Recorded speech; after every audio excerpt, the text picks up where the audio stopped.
Olá, tudo bem? Espero que sim. Vamos lá para a nossa segunda aula de revisão de conteúdo, tá? E agora o papo é Max Weber. Max Weber é um sociólogo alemão que vai viver naquele período da unificação alemã, tá? E ele vai trabalhar com o conceito de ação social, né? Se o Durkheim analisou a sociedade pelo viés do fato social, Max Weber vai trabalhar com a sociedade a partir da ação social. E o que é ação social? É o sentido do que o indivíduo faz em sociedade, ou seja, eu tenho diversas ações na minha sociedade, né, na cidade onde eu pertenço. Qual é o sentido dessas minhas ações? Então, veja, se o Durkheim ele quer trabalhar com a pressão da sociedade em cima do indivíduo, isso aqui é o indivíduo, tá? O Weber ele quer fazer o trabalho do interno para o externo, ou seja, sabe perceber o que me leva a agir, né, com as minhas ações. E ele vai dizer o seguinte: Samuel, tem 3 tipos de ações sociais, né? Então tu vê, eu tenho algumas ações que se pautam com base na tradição, que são orientadas pelos costumes, pelas tradições. Então, por exemplo, eu tenho algumas sociedades onde eu tenho tradições, ações muito rígidas, pautada na questão cultural, pautada na questão da tradição, muitas vezes. E eu sempre lembro, né, por exemplo, talvez nem tanto hoje, mas no passado em Caxias do Sul, nós tínhamos muito essa questão do domingo, né, os almoços, né, as pessoas irem na casa das avós, almoçarem coletivamente com os tios, família. Por quê? Porque isso foi uma ação, né, ou seja, uma cultura que se trouxe da Itália, o almoço de domingo na casa dos avós. E a partir disso, o que acontece, isso fez com que as pessoas agissem dessa forma. Então, quando a pessoa age dessa forma, né, tentando perpetuar uma cultura, isso é ação social por tradição, tá? Da mesma forma que nós temos algumas ações sociais que você não age por tradição, mas você age por instinto. É ação afetiva, que segundo Weber é quando você age por as pulsões ou pelas as paixões, como ele diz, que é algo que foge um pouco da questão do racional, né? Senão foge um pouco, não, talvez totalmente, né? Quando, por exemplo, você age sem medir causa e consequência por impulso, você está agindo com uma ação afetiva, segundo Weber, tá? Então, por exemplo, você me vê andando pelo cursão, né? Você vê lá eu conversando com o Sandro, né? Todo sério, talvez. Você vê eu ali brincando com meu filho no parque. Você me percebe ali na biblioteca do cursão lendo. Cara, vai dizer, o Samuel é um cara legal, olha só, o cara bom pai de família, professor, um cara interessado, E aí daqui a pouco tu vai lá num jogo de futebol, tu lá no estádio, tu tá agarrado na grade, né, pulando, berrando, né, ofendendo os jogadores. Cara, meu Deus, olha só o Samuel, cara. Que louco, ou seja, por que tu te assusta? Porque naquele momento eu estou agindo conforme minhas pulsões, né? Meus instintos, tá? Ainda eu posso até dizer que é o momento em que a emoção aflora, né? Quando a tua emoção ela toma um espaço maior nas tuas ações do que o campo da racionalidade. Mas isso eu vou falar mais adiante lá em filosofia, quando nós falarmos em teoria do conhecimento, tá? Mas por enquanto fica com essa dica para tu entender o que é ação afetiva em Weber. Ainda nós temos a ação racional, que é toda aquela ação que você faz na sociedade pautada por uma ordem ética ou moral, tá? Uma ordem ética ou moral. Ainda nós podemos colocar aqui também as condutas que você faz, por exemplo, obedecendo uma regra religiosa, sim. Por exemplo, você está no ano 2020, né? Nós estamos numa sociedade de igualdade de gênero, liberdade, desde que você não vá ferir a Constituição ou a lei, você pode agir dentro daquilo que tu concebe como liberdade, né? Enfim, mas saiba você que nem todos são assim, né? Por exemplo, tem pessoas da sua idade que vão para festa no final de semana e não vão ingerir bebida alcoólica. Outros, por sua vez, têm namorado, mas não vão copular. Ai, que lindo, o que é isso, senhor? Fazer sexo, meu velho, tá? Eles não vão transar. Né? Por quê? Porque antes do casamento não se transa. E aí tu pergunta pra ele, por que tu age dessa forma? Porque na minha religião eles não permitem que a gente faça sexo antes do casamento. Tá, e aí eu te pergunto, é errado isso? Claro que numa postura moral, tu entende? Então a pessoa vai agir com esse sentido por uma questão de moral religiosa, certo? Ainda eu posso dizer, por exemplo, daquelas pessoas que agem por um mecanismo ético muito centrado, né, em decisões. Por exemplo, pessoas que agem, né, com a ética, ou seja, que eu não consigo falar mal do meu semelhante, eu não consigo mentir, né? Aquelas pessoas que, por exemplo, respeitam um espaço do outro, ou seja, são pessoas que elas agem com um princípio ético, tá? Então, por exemplo, quando eu estou andando pela rua, tá, eu acho uma carteira. O que será que um brasileiro achando uma carteira numa rua iria fazer? Principalmente se pegasse, abrisse essa carteira e visse ali dentro 5 mil reais em nota de 100. O que você faria? Com certeza você ia pegar e achar o dono, entregar, dizer, olha, alguém perdeu isso aqui, o senhor perdeu sua carteira, né?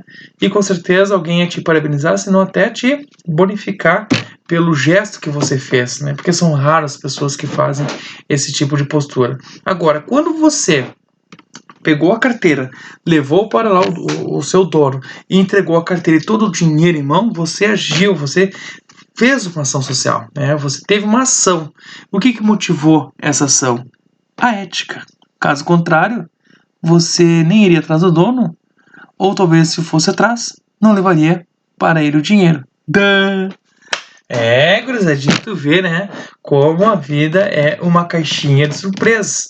Então nós vimos aqui a ação tradicional, afetiva e a ação racional. Segundo o pensamento de Weber, é a questão da ética protestante e o espírito capitalista. Inclusive, é um livro dele. Esse é um livro de Max Weber, onde ele vai trabalhar a concepção de religião dentro da questão econômica. Ele quer pensar como é que a economia ela se modifica, como é que ela anda em relação à religião. E ele vai responder da seguinte forma, que a economia muitas vezes ela é motivada ali dentro de um contexto de país, muitas vezes pela cultura das pessoas, essa cultura em grande parte moldada pelo caráter religioso. Sim, e agora vamos para o exemplo, porque como eu falei no outro vídeo, de nada vale um conhecimento se não for de ordem prática, né, cara? O que adianta estudar tanto se tu não consegue utilizar para resolver as questões do dia a dia? Mas vamos lá. Estados Unidos da América. Qual é a diferença dos Estados Unidos da América para o Brasil? Nossa, muito. Mas não vamos falar nas diferenças agora, vamos pegar uma semelhança. Ambos os países foram uma colônia. Os Estados Unidos foi uma colônia, né, um conjunto de colônias da Inglaterra. O Brasil, uma colônia de Portugal, certo? Agora, onde é que está a diferença? Mas não estou conseguindo linkar. É no processo colonizador, de quem colonizou e a forma.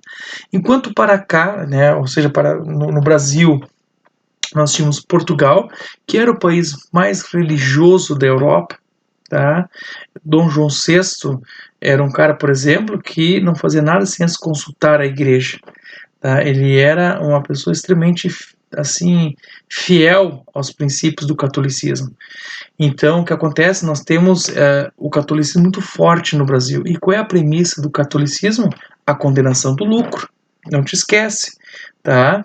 Mais fácil passar um camelo por um buraco de uma agulha do que passar um rico nas portas do céu. Olha aí! Samuelzinho fez catequese, viu? Tu vê. Então, olha só. Sim, o Brasil foi colonizado por Portugal, que era muito católico, por isso o catolicismo ela tolhiu o empreendimento, tolhiu o investimento, porque o catolicismo condenava o lucro. E por isso que o Brasil demorou muito para engrenar na orla do capitalismo. Diferente dos Estados Unidos da América, onde nós tivemos o quê?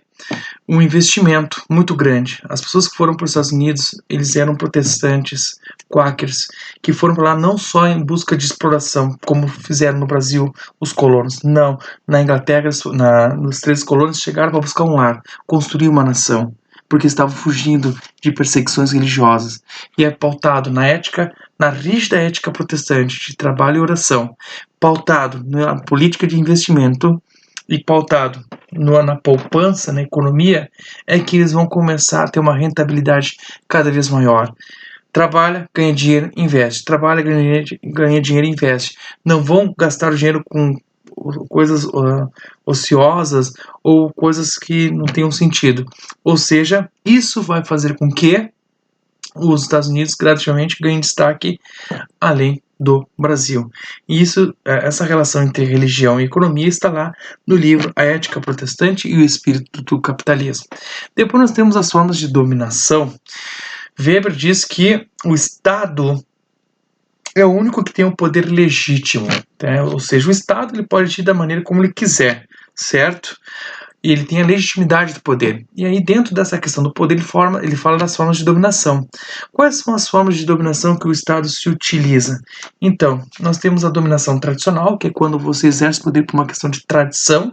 Exemplo, no mundo antigo, os faraós ninguém questionava, porque era uma tradição. Tá? Ninguém questionava a sucessão de um faraó. Por quê? Porque era sagrado. Quando morre o pai, assume o outro. Assim como lá no absolutismo, ninguém questionava a monarquia absolutista, certo? Porque era o poder, a dominação tradicional. Agora, depois disso, nós temos o quê? A dominação carismática, que é quando o indivíduo ele controla as massas pelo carisma. Eu posso botar vários exemplos, né? Hitler, Getúlio Vargas, o pai dos pobres no Brasil, Fidel Castro e muitos outros. Inclusive agora, Semana Santa, vamos falar de novo, né, cara? O cara que tinha um grande poder carismático nas massas, não tinha poder institucional, mas ele tinha um poder carismático. Por quê? Porque a sua imagem transitava pelas massas, ou seja, Jesus Cristo. Sim, líder carismático, é a dominação carismática.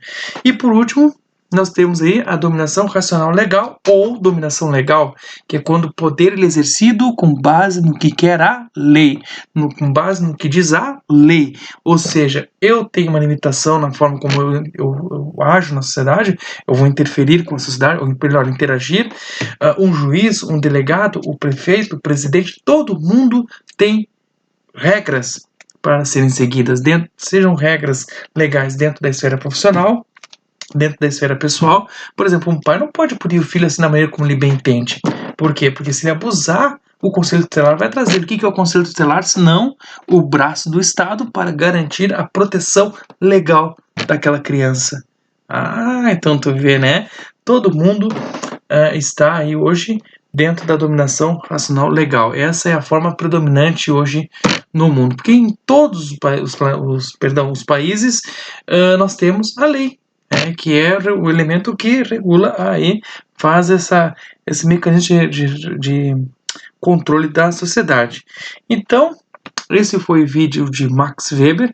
Espero que vocês gostem. Peço mais uma vez desculpa para vocês se eu estou sendo repetitivo, mas é o segundo vídeo de revisão.